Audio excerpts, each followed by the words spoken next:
Hi everyone, and I'm super excited to welcome Ruoxiao Song on this online module, How to Build Meaningful Partnerships. And yeah, I will not say a lot of things because we invited Ruoxiao to share her expertise about building partnerships for Youth Collab and many other things. So maybe my first question to you, Ruoxiao, is could you just introduce yourself and what are you doing every day? Sure. Thank you so much, Ding Long, for having me. And hi, movers. My name is Rochelle, and I'm originally from China, as you can tell from the name. My name is Ruoxiao Song. And yes, I've been working on partnerships for 3 years at the Youth Collect project. And I'm mainly supporting the Springboard program, which is our incubation and pre-acceleration program for entrepreneurs. But I also work with movers quite a lot. So that's why I wanted to be part of this initiative and contribute some of my learnings and lessons learned with all of you. Yeah. Cool. Thank you so much, Rochelle. So yeah, we can see that you have a lot of experience in terms of partnership building. Maybe, yeah, could you walk us through a bit of your partnerships building story? Like, did you come in as a partnership builder, and maybe how did, what is your story related to partnerships building? Sure. Thank you so much, Ding Long. So actually, I did not come in as a partnership person because I started off as an intern with UNDP at the Youth Collab project. Basically, it means that I have limited experience. So I think it's similar with most of you who are watching this video. So why am I interested in building partnerships? Because when I came to UNDP, I found that UNDP is such a great place which builds a platform for every stakeholders to come in and play their role and contribute their expertise. So that's why and how I became interested in building partnerships, because I really love mobilizing different resources and to kind of convene everyone to work together to support more social entrepreneurs and more young innovators. And then, I kind of learning by doing throughout the past 3 years. Yes, I guess that's my story. Yeah. Cool, thank you so much. So yeah, before we dive deeper into the learnings you just mentioned, could you share maybe what kind of partners do you work with every day? I'm sure it's a lot of different types. If you could give an overview. Yeah, sure. Thank you so much, Ding Long. Yeah, at Youth Collab, I work with different kinds of partners. You might know we have the Youth Empowerment Alliance, consists of more than 200 partners, and they are representing different sectors, ranging from the government and private sector and youth organizations and civil societies, and even academia such as universities, think tanks, etc., etc. So yeah, I do work with different kinds of partners, and by working with them, I think it deepens my understanding of different industries and different kinds of partners, because when you work with them, you really get to understand they have quite and extremely different KPIs that they want to achieve. Yeah, so yeah, I think that's also why I love my job, because I get to know different people working in different industries. Yeah. Cool. Yeah, it's very interesting. I think when you mention that you discover that different partners have their own KPIs. And yeah, maybe before we speak about it, could you share maybe broadly, from today, now you've been doing this for a few years, from the moment you started, what are some of the learnings or the fundamentals of partnerships you would say are? Sure. So maybe can we just start with why do I think partnership is important? Yes. Yeah, sure. So I think partnership is really important because basically no one is good at everything, but everyone is good at something, right? Because Like for example, right? Government is good at formulating policy, and private sector they have financial resources, and they have a bunch of passionate employees to mobilize. Well, think tanks they have the knowledge, they have the intelligence. So yeah, no one is good at everything, but different stakeholders they can all contribute their own expertise and towards the same goal, right? And also, I think strategic partnerships really enable different people and different industry to bring the best of their talents and strength forward. For example, I think for UNDP, our strength is really to convene everyone together and to really build a platform. So I think by building partnership, we are maximizing our values together with our partners. So yeah, that's why I think partnership is really, really important. Yeah. Cool. And yeah, I think it's a very important point that what you said, we cannot do everything ourselves. And especially with the scale of the problem, I mean, we need to leverage on everyone's strengths. And yeah, back to the learning. So like what are some, I don't know, maybe like, partnerships 101, few things you want to share to someone who has maybe no idea what they are supposed to do. What are some of the few pieces of wisdom from Ruoxiao? Yeah, sure. Thank you. I'm really humbled to share some of my learnings. So maybe we can do a quick do's and don'ts. So feel free to interrupt me anytime, Ding Dong, if you want to adding to my learnings. So a few do's. First one is really to understand both sides well. So when I'm saying both sides, I really mean like yourself, your program, and your potential partners. So understand yourself very well means you really need to identify what is your value proposition and what is the value that you can bring to this partnership, right? So for example, I think for Movers program, our value is really to provide skills building to young people and also create a very strong community, right? So I think that is our value. So when you are approaching to a potential partner or donor, be very clear of this. And another point is to understand your partners very well. So just referring back to the point that I made, try to understand what are their main KPIs and how you can achieve, how you can help to achieve or hit some of the KPIs through this partnership, right? So the second point, I think, is to really try to find the sweet spot, trying to find the common ground. I think this one really speaks to the first point as well. So after you understand both sides very well, then you can find the sweet spot and a common ground to work on together. Let's say, for example, if a partner is looking for kind of promote some principle or ideas to young people and expand their outreach to young people, then I think Movers is definitely the best program that they can work together, right? Because you have such a huge community coming from a diverse background, coming from different countries across the Asia Pacific region, right? So I think that's the second point, and that's what normally we do as well at Youth Collab. So for each partner, we will just do the sweet spot exercise. So what is the sweet spot? You can imagine there are two circles. One is Youth Collab or Movers, your program, and the other is your partner's program, and try to find the overlap areas.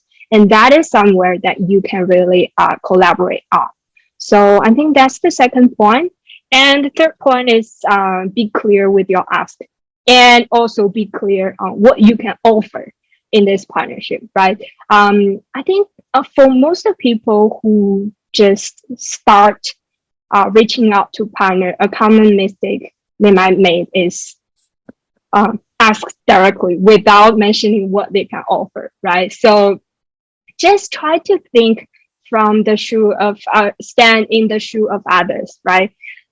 If we are like someone, let's say a partner, right? We got a very random request asking us to do this, asking us to do that. I will feel very confused. Why should I help you, right? Unless I'm extremely benevolent. Yeah, everyone is super busy with their own work, right? Just try to be clear on what you can offer and how they can help you, right? I think this really creates this really incentivize people to read your emails, and also to set a call with you to discuss a little bit more, right? I think the last point to do is to prepare. So what I normally do is I will prepare a menu of options because there are so many different partners, right? They might have different capacity, their size is different, and their resources are different as well. So yeah, just create a menu of options so they can choose from there. For example, you can create different tiers, like golden partner, platinum partner, or yeah, just a community partner, etc., etc. Right? Just let people to choose from the menu of options, and I think that gives them quite a lot of flexibility based on their own capacity as well. So yeah, some of the don'ts. I only have two actually. Yeah, just yeah. The first one is just don't go in asking for money and support, and that actually referring back to some of the do's that I mentioned.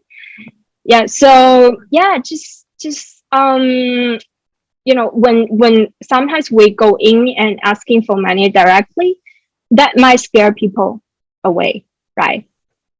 Right. So yeah, just present what you can offer first, and then offer some space for them to come in and play a role, and they can also benefit from this.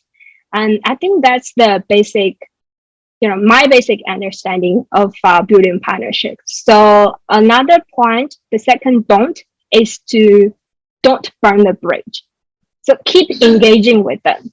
Even if they don't come in as a partner now, they might come in next year. They might come in next month, right? After after they see that you are making such awesome impact, doing great work, they might come in at some point, right? So just don't burn the bridge. I have experienced a case like this.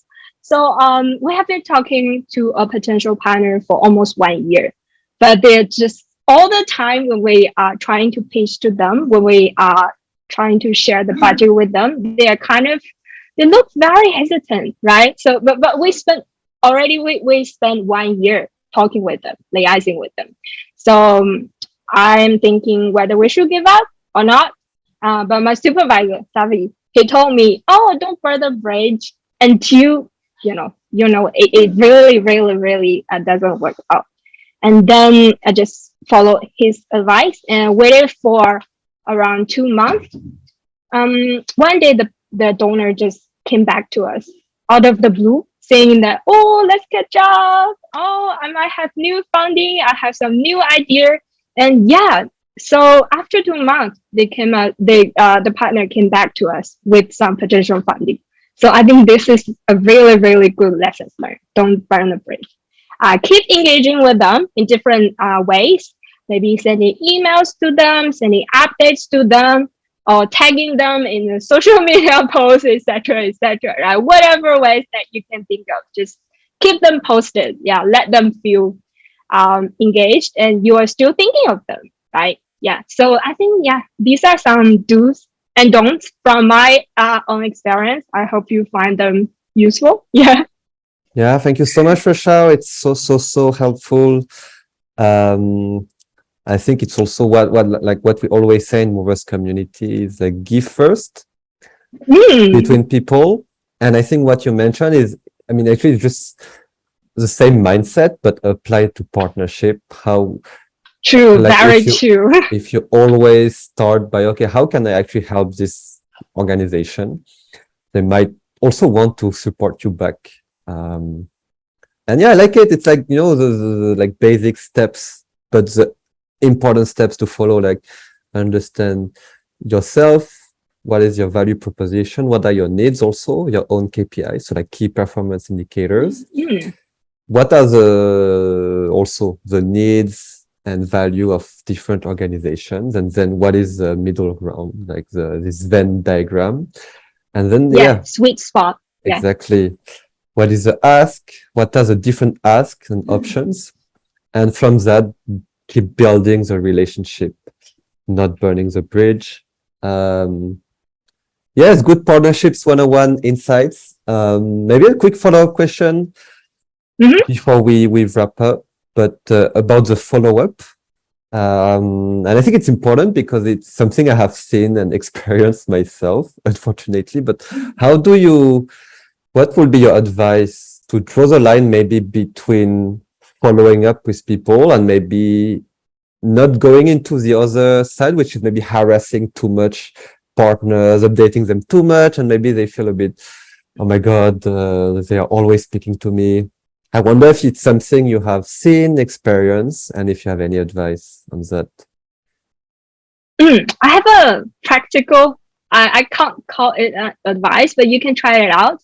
If you are using some CRM platform, you can integrate that with MailChimp and any other platform that you use to send a newsletter. And in the CRM system, you can actually track who really opened the newsletter and who don't. I think for those who never open my newsletter, I would just give up on them, or maybe try to decrease the frequency that I talk to them. But for those people who open every single newsletter, I would just, take them. I'll just see them as a very active partner who are willing to contribute. So that is a small trick that I'm using. Yeah, it's good. And even as a mover, if you don't send newsletter, but maybe you send individual message or you tag them or whatever. Exactly. If people answer or comment, it's a good sign. If people ghost you and they stop really answering you, maybe it's time to decrease the frequency. So it's a good to move on. Another thing is maybe you can try to schedule like a quarterly call with some of the partners just to update your progress and also to understand what's the latest update from their side as well. So if they reply to your email, they're saying, oh, let's jump onto a quick call, then that is also a good sign, right? Because I think in this post-COVID era, we've got so many emails every day, right? Sometimes it's good to have a call over Zoom, or maybe offline. Yeah, it's also a good option to consider. Yeah, cool. Thanks so much for the great advice, Ruoxiao. And maybe just to wrap up, is there anything that you think we didn't cover but is important? Just want to reiterate on the give first philosophy, because I understand that is the movers philosophy, but that is also my own partnership philosophy as well. So I'm so glad that we found this common ground. So I just want to give a little bit example on how do I really implement the give first philosophy in my own partnership work.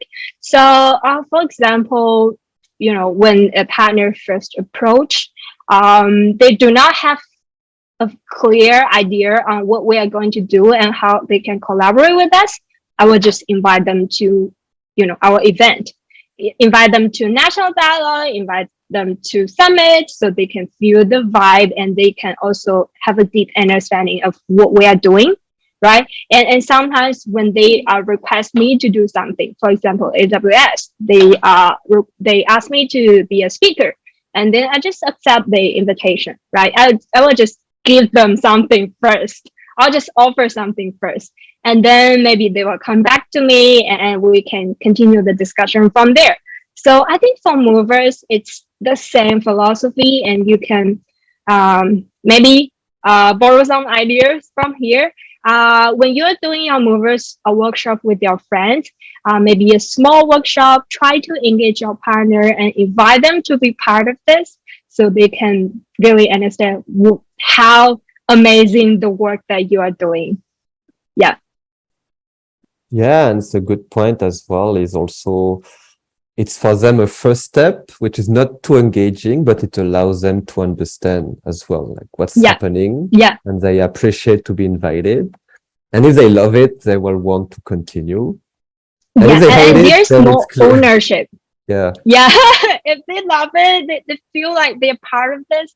There's definitely more ownership for them, right? In this program or in your own movers community. So yeah, that creates a lot of um, like motivation and passion. I would say, yeah. Yes. Cool.